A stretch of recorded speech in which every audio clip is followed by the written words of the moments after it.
এই সূরাটি শোনার সাথে সাথেই চারদিক থেকে খুশির খবর আসতে শুরু করবে। এই সূরাটি মূলত তারাই শুনবেন যারা খুবই অভাবে আছেন, কষ্টে আছেন, কোনোভাবেই যাদের মনের আশা পূরণ হচ্ছে না, যারা গরিবি দূর করতে চান, ঋণ পরিশোধ করতে চান, এবং যারা চাকরি হারিয়ে দিশেহারা হয়ে পড়েছেন, কোনোভাবেই কোনো মাধ্যম খুঁজে পাচ্ছেন না। আজকের এই গুরুত্বপূর্ণ সূরাটি শুধুমাত্র তাদের জন্যই। কষ্ট করে সূরাটি আপনারা মনোযোগ দিয়ে প্রথম থেকে শেষ পর্যন্ত শুনুন।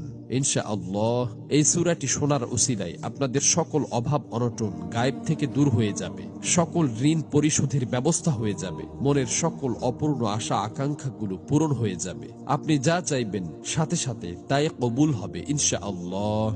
প্রিয় বন্ধুরা, আল্লাহ পাক চাইলে সবকিছুই সম্ভব। এজন্য আল্লাহ তাআলার কোরআন মাজিদের সর্বশ্রেষ্ঠ এই সূরাটি শুনতে শুনতে আপনার মনের সকল নিয়ত, মনোবাসনা ও জীবনের সকল চাওয়াগুলো আল্লাহ তাআলার কাছে মনে মনে দোয়ার মাধ্যমে তুলে ধরবেন। আল্লাহ চান তো মুহূর্তেই আপনার জীবনটা পরিবর্তন হয়ে যাবে। প্রিয় বন্ধুরা, জীবনে তো অনেক প্রচেষ্টাই করেছেন, একবার না হয় কোরআন মাজিদের এই সূরাটির উপর বিশ্বাস রেখে প্রথম থেকে শেষ পর্যন্ত শুনলেন। এই সূরাটি শোনার পর আপনি নিজেই বাধ্য হবেন আমার জন্য দোয়া করতে। এই সূরাটি এখন পর্যন্ত লক্ষ লক্ষ কোটি কোটি মানুষ শুনেছে এবং সকলের ভাগ্য অলৌকিকভাবে পরিবর্তন হয়ে গেছে। আমার কথা বিশ্বাস হচ্ছে না? তাহলে সূরাটি একবার শুনেই দেখুন। এই সূরাটি মূলত কোরআন মাজিদের অন্যতম গুরুত্বপূর্ণ ও পাওয়ারফুল একটি সূরা। সূরাটি এ পর্যন্ত যতজন শুনেছে ততজনের সকল নিয়ত আল্লাহ তাআলা পূরণ করে দিয়েছেন। মনের ইচ্ছা পূরণের জন্য এই সূরাটি সর্বশ্রেষ্ঠ সূরা।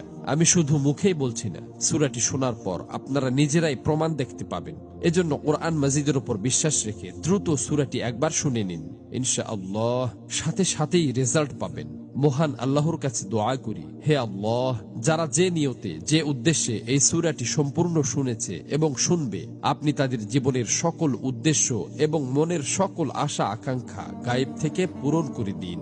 আমিন।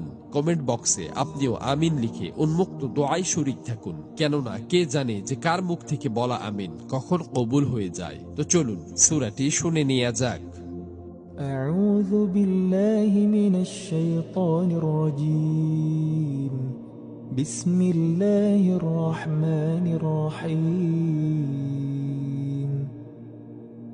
يا أيها الذين آمنوا أوفوا بالعقود.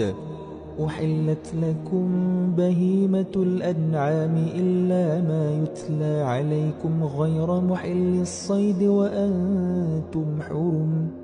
إن الله يحكم ما يريد.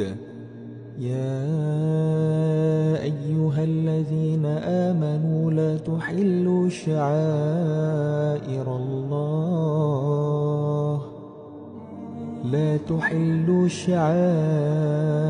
الله ولا الشهر الحرام ولا الهدي ولا